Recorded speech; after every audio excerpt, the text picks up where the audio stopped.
Morning বন্ধুরা, আজ হলো শুক্রবার। এখন বাজে 9টা। অনেকক্ষণ উঠেছি, মানে 7টার দিকে উঠেছি, যেহেতু কালকে এত জার্নি করে এসেছি। তো মানে শুয়েওছি ওই 11টার দিকে, কিন্তু একদম ঘুমিয়ে গেছি। আর একদম ঘুম ভেঙেছে 7টার সময় অ্যালার্ম দিয়েছিলাম। তো উঠে তাড়াহুড়ো করে কাজে লেগে পড়েছি। প্রথমে উঠে আগে জামা কাপড় ভিজিয়েছি, জানো তো, অনেক জামা কাপড় ছিল কালকে, মানে জমা হয়েছিল, সেগুলো ভিজিয়েছি রোদ দেখে।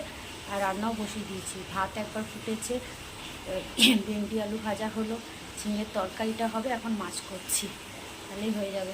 আমার মেয়ের দেখি টিফিনে কী নিয়ে যায়, স্কুল যাবে। এতদিন স্কুল কামাই হয়েছে, তো একটা অ্যাপ্লিকেশনের বাবা লিখে দিল, স্কুলে বকাবকি করবে। আর ছেলে এখন ঘুমোচ্ছে, তাড়াতাড়ি করে কাজ সারতে হবে। তার মধ্যে একবার জামা কাপড়গুলো কেচে ভাবছি মেলে দিয়ে আসি, তারপর রান্নাটা দেখবো। রোদ দিচ্ছে তো চলো দেখতে থাকো সারাদিন আমি কী কী করছি। এই যে এখন বাজে 10টা 25, মেয়ে রেডি হয়ে বসে আছে স্কুলের জন্য। অনেক দিন পর স্কুল যাচ্ছে, এক সপ্তাহ। দেখো রান্নাঘরের কি অবস্থা, ওরা স্কুলে বেরিয়ে গেছে খেয়ে, তো রান্নাটাই শুধু হয়েছে, আর আমার কিচ্ছু হয়নি ঘরের কাজ। ঘর যা তা হয়ে আছে, দেখছো কত বাসন বেরিয়েছে, তাও তো আমি রান্না করতে করতে অনেক বাসন ধুয়ে ফেলি। আর এদিকে জামা কাপড়গুলো আগে কেচে নিলাম, কারণ রোদের তো ভরসা নেই। এখন হয়তো রোদ দিয়েছে, আবার হয়তো বৃষ্টি নেমে গেল, আর অনেক জামা কাপড় মানে শুকোবার আছে। এই জন্য আগে আমি জামা কাপড় কেচে মেলে দিয়ে আসবো ছাদে, কারণ মেলে দিয়ে এলে কিছুটা ওইদিকে শুকোবে, এদিকে আমি ঘরের কাজ আস্তে আস্তে সারতে থাকবো। জামা কাপড় মেলে এসে ঘর ঝাড় দেবো, মুছবো, রান্নাঘর পরিষ্কার করব, চান। দেখো এখন বেজে গেছে 11:30, আমার সমস্ত কাজ হয়ে গেছে। খাবার মানে খাওয়ার টাইম নেই, জন্য তাড়াতাড়ি করে একটু ছাতুর শরবত করে নিচ্ছি নুন চিনি দিয়ে। মানে এত তাড়াতাড়ির মধ্যে একমাত্র এটাই খাওয়া যাবে, আর অন্য কিছু খেতে গেলে সময় লাগবে, সেই সময়টা নেই। কারণ এই দেখো সমস্ত কিছু পরিষ্কার টরিষ্কার করে নিয়েছি, ঘরটা মুছে নিয়েছি, এবার চান করবো, পুরো ঘেমে গেছে। আর ছেলে তো মায়ের ওখানে আছে, তো তাড়াতাড়ি চান করে গিয়ে ওকে আবার চান করাতে হবে। আমার চান করার আগে ওকে করালে ভালো হয়, কিন্তু যেহেতু ওখানে আছে, আমি আবার এরকম অবস্থায় ওখানে গিয়ে চান করাবো। কারণ হচ্ছে চান টান করে যায় ওখানে, ওকে চান করিয়ে দেবো, তারপর একটু পরে চলে আসবো।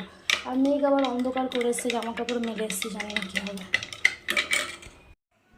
এরকম আমার চান হয়ে গেছে, 12:30 বাজে এখন। চান একটু অনেকক্ষণ আগেই হয়েছে।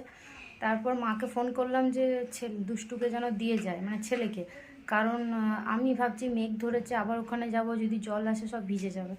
এই জন্য আর গেলাম না, ছেলেকে ডেকে নিলাম, দিয়ে ওকে চান টান করিয়েছে, এই যে খেলা করছে। অনেকদিন পর আবার বন্দুকটা পেয়েছে, তো গুলিগুলো মনে পড়েছে, বন্দুকটা দূর থেকে দেখেছে, দিয়ে বলছে কি মা বন্দুক গুলি আমি খেলবো। তাকে গুলি পড়ছে। কি করছো তুমি? গুলি। গুলি আর ঢুকবে না, সব গুলিগুলো ভরবে। ভরেছ? গুলি ভরেছ? গুলি ভরেছ কি? আচ্ছা, এবার আর গুলি করো। আবার কতগুলো গুলি আছে, সব গুলিগুলো ভরবে। আমাকে বলছে তুমি পালাও, আমি গুলি করবো। আর সত্যি গুলিগুলো মানে প্লাস্টিকের বলগুলো ছোট ছোট, তো খুব শক্ত লাগছে, কিন্তু মারলে খুব। এই দেখো ফেলে দিল, কতগুলো এদিকে গুলি করেছে, পড়েছে, শেষ তো গুলি, তখন থেকে টেনেই পড়ে আছে। ভালো হয়েছে একটা কিছু নিয়ে পড়ে আছে, তো ফোন তো দেখতে চাইছে না। এখন আবার হালকা রোদ দিয়েছে, একবার গিয়েছিলাম ছাদে মেঘ দেখে, দেখলাম না রোদ দিচ্ছে, থাক জামা কাপড়। এবার কি হবে, এগুলো যে ফেললে এগুলো কে তুলবে বলো, এগুলো কে তুলবে বলো, কে তুলবে বলো আমাকে। কি ভাবছো? কি ভাবছো? কি দাদু? ছেলে চিৎকার করছে। ছাদে গেছিলাম, ছেলে যে মানে থাকতে চাইছিল না, ওকে নিয়ে গেছিলাম। এই দেখো এত জামা কাপড়, এগুলো তুলে নিয়ে এলাম, সব শুকিয়ে গেছে সব। এটা একটা, তা আমি ওকে কোলে নিয়ে গেছি, তো কি করে আনবো, এই জন্য আমি বড়ো ব্যাগ নিয়ে গেছিলাম, আমি ব্যাগে করে নিয়ে এসেছি জানো। সব শুকিয়ে গেছে, এটা একটা শান্তি। চিন্তাই ছিলাম যে শুকোবে কি শুকোবে না, যাক রোদটা দিয়েছিল, শুকিয়ে গেছে। আর চিৎকার করছে, কিছু খেলো না, দিয়ে একটা কলা খাচ্ছে, ভাত টাত কিচ্ছু খাচ্ছে না, এত জ্বালাতন করছে কি বলবো। দেখো দুপুরবেলা তো আমি ঘুমোই না, মানে টাইম পাই না বলতে গেলে। মেয়ে স্কুল থেকে এলো, তারপর ভাবলাম তাহলে বসে আছি যখন, ফ্রিজটা পরিষ্কার করে নিই। কারণ আমি ফ্রিজটা বন্ধ করে দিয়ে গেছিলাম, বন্ধ করার জন্য ফ্রিজটা কেমন যেন কালো হয়ে গেছে।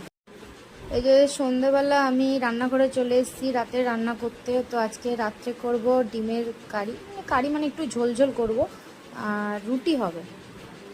আর মেয়েকে তবলা সে মানে তবলার সঙ্গতে গান করাতে স্যার এসছেন, গান করছে মেয়ে, আর ছেলের বাবার সাথে একটু বেরিয়েছে। এই দেখো আমার রান্নাও হয়ে গেছে, আর ওদিকে আমি চাটাও বসিয়ে দিয়েছি, স্যার দুধ চা খান। দেখো এখন বাজে 9:10, আর এখন মেয়ে বাবার সাথে বেরিয়েছিল, ফুচকা নিয়ে এসছে। আমি বলছি তুমি এখন ফুচকা আনলে কেন? এত রাতে যদি ফুচকা খাওয়া হয় তাহলে কি আর খাবার খেতে পারবে বলো? তারপর রুটি করেছি, ডিমের কারি করেছি, তাই ওদেরকে বকছি, কি আর করব। দেখো দিদির হেয়ার ব্যান্ড কোমরে দিয়ে বন্দুক ঢোকাবে, তার মধ্যে কি হয় বাবা? ওই দেখো, এই দেখো কি করেছো তুমি, কি করেছো? পুলিশ হয়েছি। কই দেখি পুলিশটা কেমন, দেখি তাকাও, কেমন পুলিশ দেখি।